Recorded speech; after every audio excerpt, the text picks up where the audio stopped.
현재 배달앱 수수료 상한제가 논의 중입니다. 많은 사장님들이 배달 수수료 정상화를 바란 만큼 관심이 집중되고 있는데요. 어떻게 진행되고 있는지 정리해드리겠습니다. 배달앱 수수료 상한제란 중개수수료, 결제수수료, 배달비 등을 합한 총 수수료가 주문 금액의 일정 비율을 넘지 못하도록 제한하는 것입니다. 최대 40%가 넘는 현행 총 수수료에서는 자영업 생존이 매우 어렵기 때문입니다. 이건 배민의 실제 정상 금액인데요. 11,900원을 팔면 6,955원이 정산되는 것을 볼 수 있죠. 근데 이게 다가 아닙니다. 배달앱에서 할인 쿠폰이나 광고 없는 매장의 지면을 점점 줄이고 있기 때문에 많은 사장님들이 쿠폰과 클릭 광고를 붙이죠. 그럼 실제 정산액은 50%도 되지 않습니다. 여기에 재료비, 인건비, 임대료, 공과금 등을 제하면 마이너스인 거죠.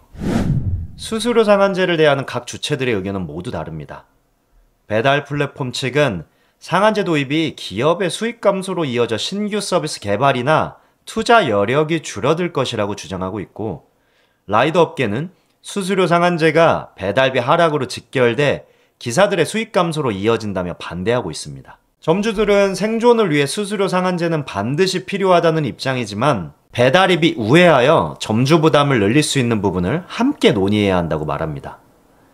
이렇게 각 이해관계자들의 의견도 첨예하게 갈리는데 또 다른 문제가 있습니다. 배달앱 수수료 상한제는 온라인 플랫폼법이라 불리는 거래공정화법 안에 담길 예정이었습니다.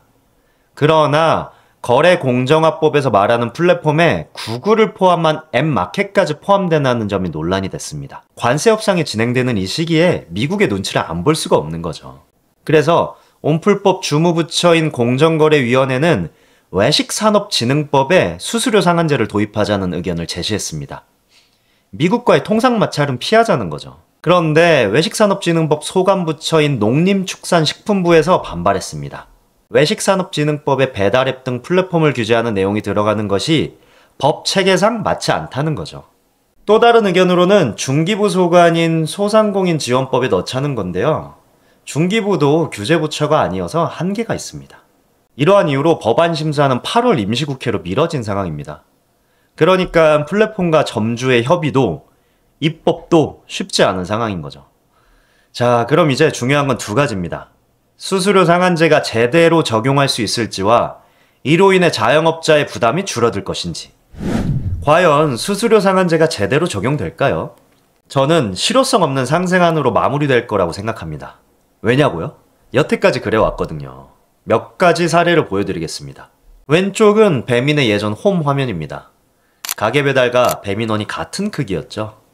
그러다가 수수료가 높은 배민원 주문을 유도하기 위해 배민원은 크기를 키웠습니다. 이에 자영업자들이 반발했고 공정위는 자체 시정 요청을 했습니다. 그래서 배민이 바꾼 화면이 이겁니다. 오히려 디폴트 값을 배민원으로 설정하고 명칭도 음식 배달로 바꿨죠. 예전보다 배민원 몰아주기가 심해졌는데 공정위는 그냥 넘어갔습니다.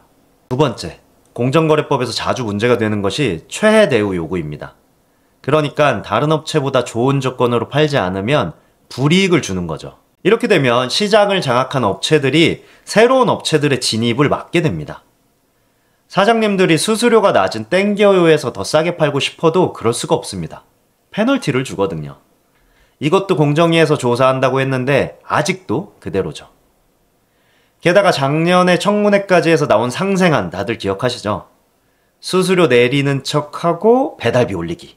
이런 걸 몇 년간 겪다 보니까 제대로 된 수수료 상한제가 도입될 거라는 기대가 없습니다. 공정위가 규제 의지가 있긴 한 걸까요? 정말 낮은 확률로 제대로 된 수수료 상한제가 도입된다고 가정해 보겠습니다. 그럼 자영업자들의 부담이 줄어들까요? 자, 배민원을 켜보겠습니다. 그리고 한식을 눌러보죠. 메뉴에 한 그릇 떠 있죠.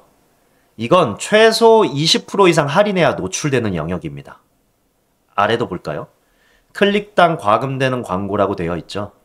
그러니까 할인이나 광고를 쓰지 않는 매장의 지면이 점점 줄고 있습니다. 수수료랑 배달비도 40% 가까이 떼 있는데 추가로 돈을 써야 노출이 되는 거죠. 이렇게 배달앱이 점주 부담을 높일 수 있는 다양한 방법이 남아있는 한 진정한 상생은 어렵습니다. 제가 인스타그램에서 설문을 하고 있는데요. 많은 분들이 같은 생각을 하고 있는 걸 볼 수 있죠. 그럼 어떻게 해야 하냐? 상한제와 더불어 문제 소지가 있는 부분을 해결하고 넘어가야 합니다. 광고 알고리즘 투명성, 배차 시스템 정비, 거리 반경 공개 등 너무 많은데요. 대표적인 몇 가지만 말씀드리겠습니다. 첫 번째는 거리 제한이죠. 예전에는 깃발이라 불리는 광고 상품을 구매하면 정해진 반경까지는 정확히 노출됐습니다. 근데 배달앱이 수익률을 높이기 위해 가게에서 직접 배달하는 가게 배달을 죽이고 배민원으로 배달 시장을 다 가져갔죠. 문제는 컨트롤이 안 된다는 겁니다.